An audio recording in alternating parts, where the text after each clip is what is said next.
Elementary. I'm a faculty member at UT Austin, and I've recently gotten involved in organizing for this group that's organized this press conference, the Families United for Student Safety Leander, or FUS Leander. We've been here for 8 days of instruction at LISD schools like River Place, and there's already, as of an hour ago, 258 cases confirmed of COVID in our district. FUS Leander is very worried about what we are doing and what we can do to address these issues. Personally, I'm worried about my daughter. She goes to school right here. She masks up every day. She is an angel in depressing times. But she has to sit, by teacher assignment, right next to a kid who doesn't wear a mask. At recess, she's assigned 2 kids to play with that also don't wear masks. One turns out to love to hug. Our kids are put in an impossible situation in this pandemic, an unprecedented time. And FUS Leander wants our district to do everything it can to make sure those kids can navigate the health and mental challenges that this pandemic presents. So one of the things FUS Leander is very interested in is the mask mandate. But we are interested in many other things besides that our district can do. So this is why I became active in FUS Leander. We're a nonpartisan grassroots organization of over 800 concerned LISD parents. We are not activists or freedom fighters, we're parents. We have our kids that go right to institutions and schools just like this one behind me. And we want our school district to do whatever it can to minimize the risk of infection and minimize the risk that our kids could come home and infect that grandmother or grandfather or someone with cancer or immunosuppressive problems at home. That's what we're interested in, not larger debates and political narratives, keeping our kids safe and keeping all of them safe. FUS Leander wants LISD to do concrete measures and not just talk about safety. For instance, we want measures that are supported by the bulk of scientific opinion and that are advocated by the leading health organizations like the Center for Disease Control. These include things like adequate social distancing, masks, and outdoor lunches. We also are concerned about quarantine policies. I was shocked to find out that an individual testing positive, according to what's on the district website, is only recommended to stay home, not required to quarantine or isolate. Our district needs to get tough when it comes to protecting the community in these times of pandemic. Teachers need to have leave policies that don't incentivize taking risks and coming to school to get paid. Our district can do things about this. The question is, will it listen to parents and teachers and staff and actually do things about this? FUS Leander is also concerned about the process of making these decisions. Many of the parents have been messaging me and other organizers concerned about whether the district is listening to them. For instance, there's a board meeting coming up where the board is going to consider mask mandates. It's going to be highly contentious. Many in that room won't take COVID seriously. And the board has stated masks, unlike the policy now at the school, are optional.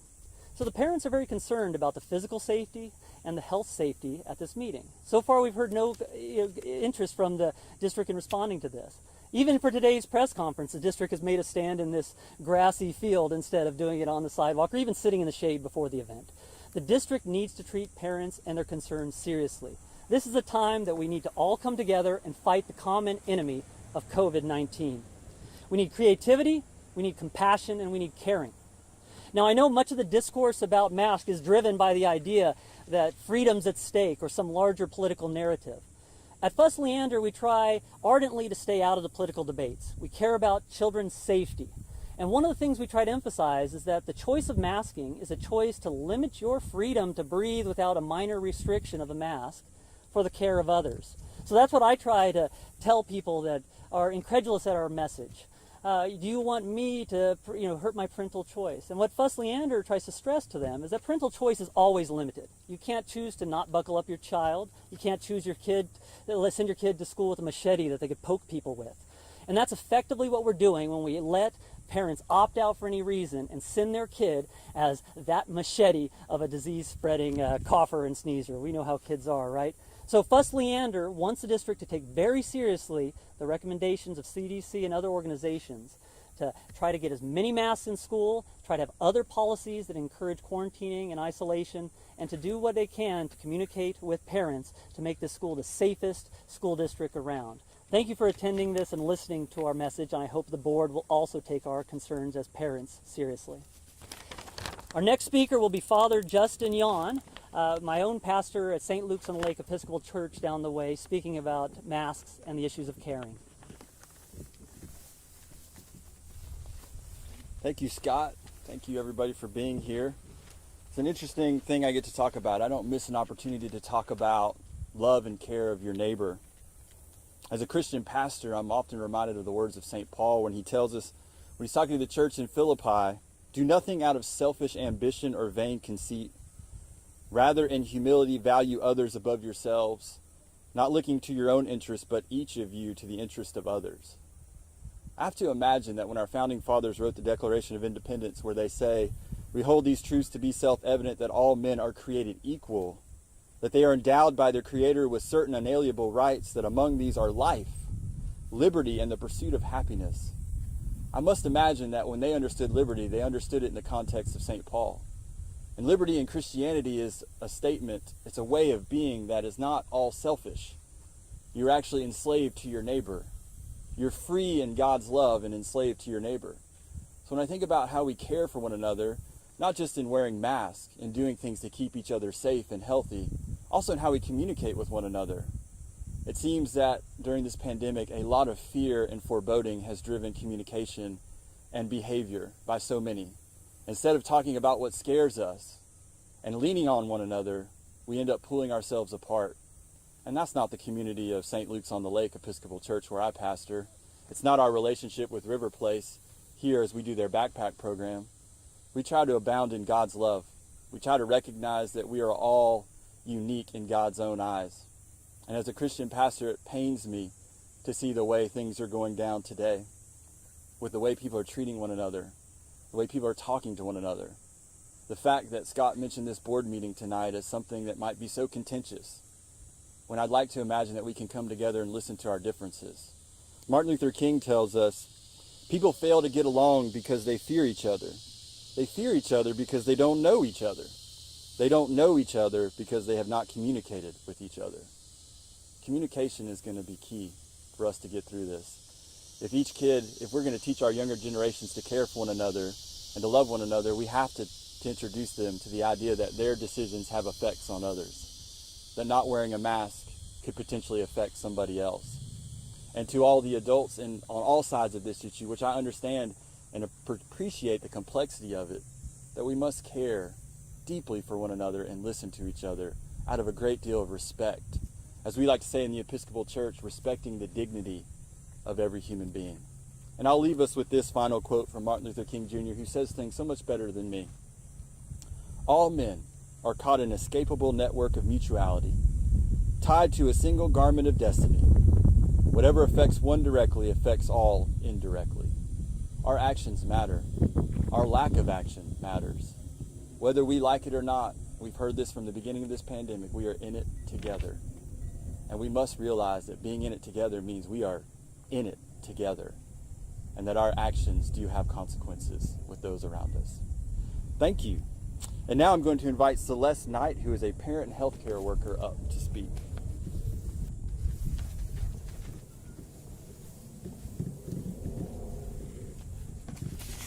Thank you, Father Justin, for that introduction.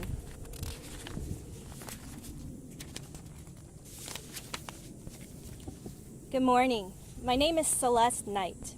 Being a nurse for over 20 years in critical and palliative care, I've learned how vulnerable we are. I understand that a single mistake can cost a life.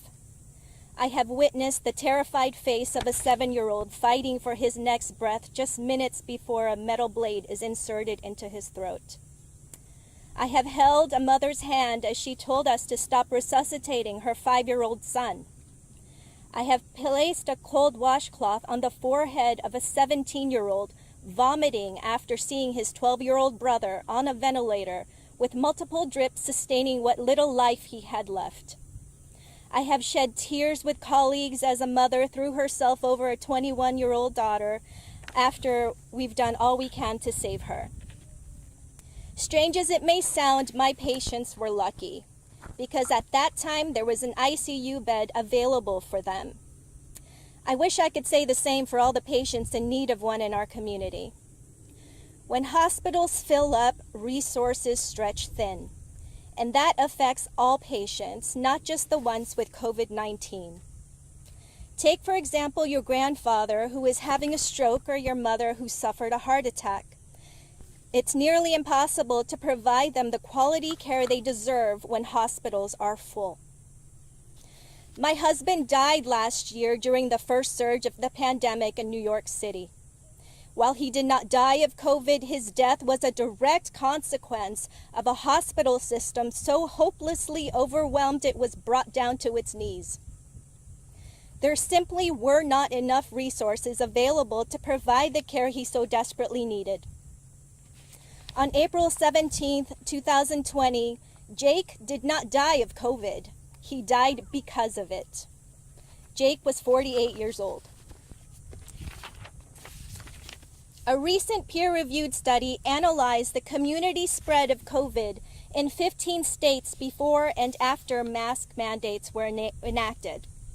Daily cases dropped nearly 1 percentage point 1 to 5 days after a mandate and dropped to 2% within 21 days. Masks work. When you are laying on a cold OR table, your surgeon, scrub technician, circulating nurse, anesthesia provider, and anyone else present are wearing masks. They do this to protect you from infection when you are at your most vulnerable. Masks work.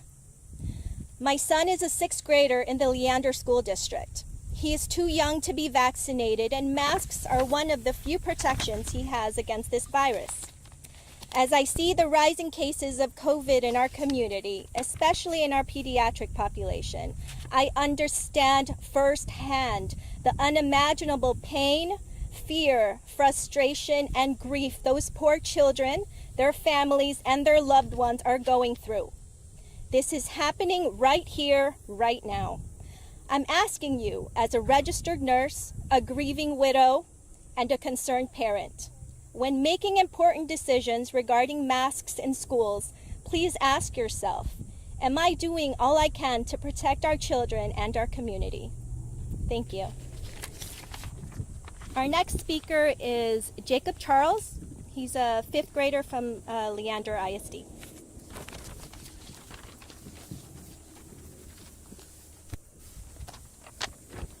Hello, my name is Jacob Charles. I am a 5th grader in the dual language program of Whitestone Elementary School in Leander, Texas. When I found out there were 5 kindergartners with COVID in my school, I wanted to speak out. All kids in elementary schools are under the age of 12 and cannot be vaccinated. This is why I am speaking out about masks. If everyone wears masks, then we can stay in class and see our friends. We can help prevent the spread of COVID and protect our teachers and friends. This protects our city.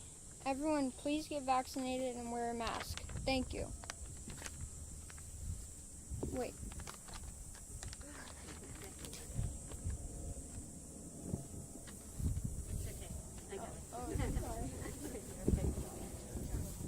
Hi, everybody.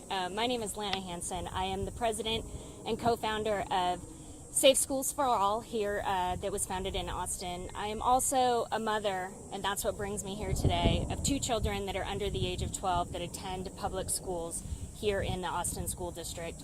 And, you know, I think what parents have been confronted with this year versus what we saw last year is that as we were sending our children back to school, we had virtual funding so that there were less children in class. We had a virus that didn't seem to be targeting our children, and we had a mask mandate in place. All 3 of those things helped mitigate the spread of this virus in our public schools and allowed them to stay open and allowed less children to become infected. What I'm being asked to do this year as a parent is to send my child to class with none of those protections in place. No mask mandates in most districts across the state. A variant of this virus that is filling up pediatric ICU beds, not only in our city, but across our state and across our nation. And we also do not have any funding for virtual learning, so our classes are at capacity. We're looking at a very different situation here, and it's an impossible one for parents. And I think that in the few short weeks that schools have been open across Texas, what we have seen is that they're closing down. They're closing down. We've had more than 4 districts have to shut down for 1 to 2 weeks at a time to stop the spread that is happening in the schools. That leaves parents scrambling for childcare. That leaves them scrambling to figure out what they're going to do for work. It is an impossible situation on top of an impossible situation.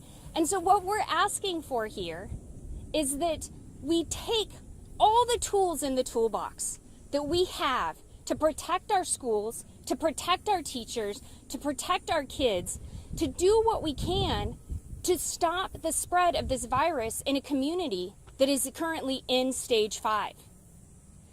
You know, as the nurse spoke before me, even if our kids get sick right now, there's no guarantee that they're going to get the care that they need. And as a parent, that is one of the most scary thoughts I've ever had. I have my 2 children here with me today.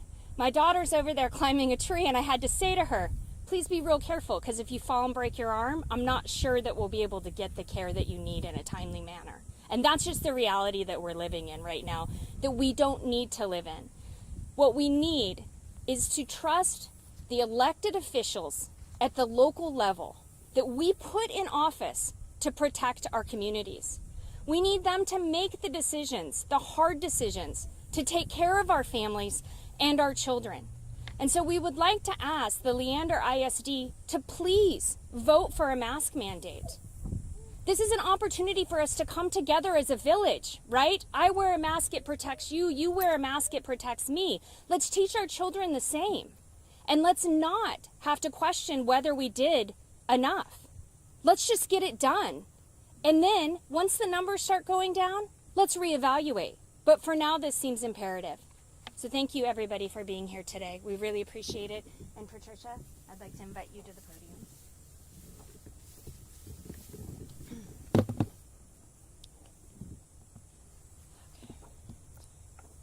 Hi, everyone. My name is Patricia Avithia. I'm a mother to 3 young children, 2 of which are within the Leander ISD school district, ages 6 and 9. They do attend this school right here, River Place Elementary. I am also part of the Families United for Student Safety Leander ISD chapter. My children are too young to be vaccinated against COVID-19. I'm here today because I'm deeply concerned about the health and well-being of not only my children, but all the children that are attending school right now in unsafe conditions. My children have been moved into the virtual program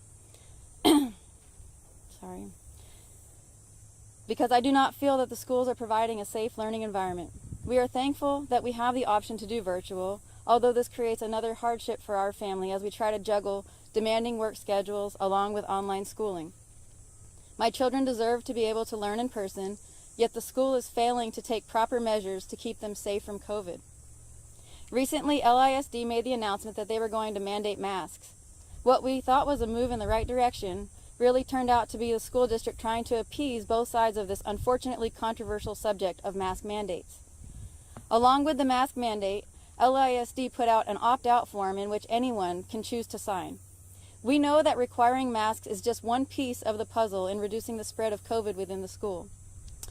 Our schools are failing to take necessary safety precautions, such as true contact tracing and virtual options for students that have had direct exposure, all of which proved to be successful last year. Today, as COVID cases are nearly triple or more what they were last year, our schools are doing less to ensure the safety of our children.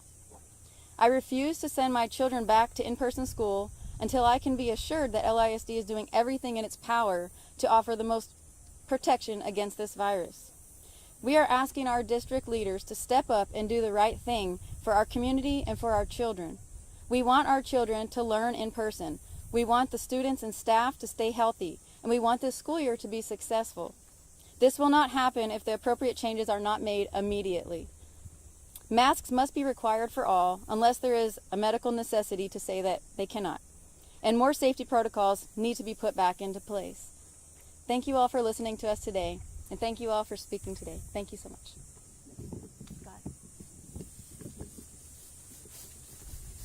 Thank you, Patricia. And thank you, everyone, for showing up in this hot field and the news media on this beautiful day. That concludes the formal part of this. If you wish to talk to anyone, feel free. I would ask folks, because the distances might be closer, to stay masked up while talking after this press conference. Thank you again for all your time and for helping concerned parents with Families United for Student Safety, Leander, get the message out to our community about our concerns. Thank you.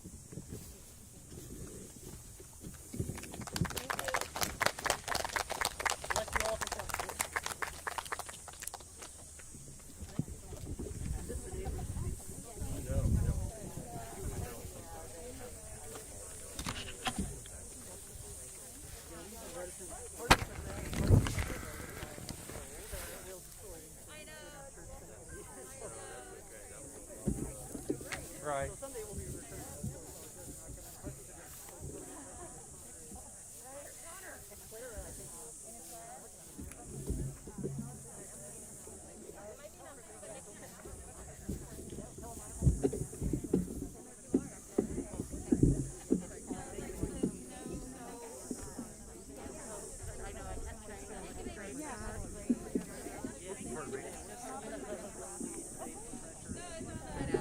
Can I get a shot of the littlest sign? Yes.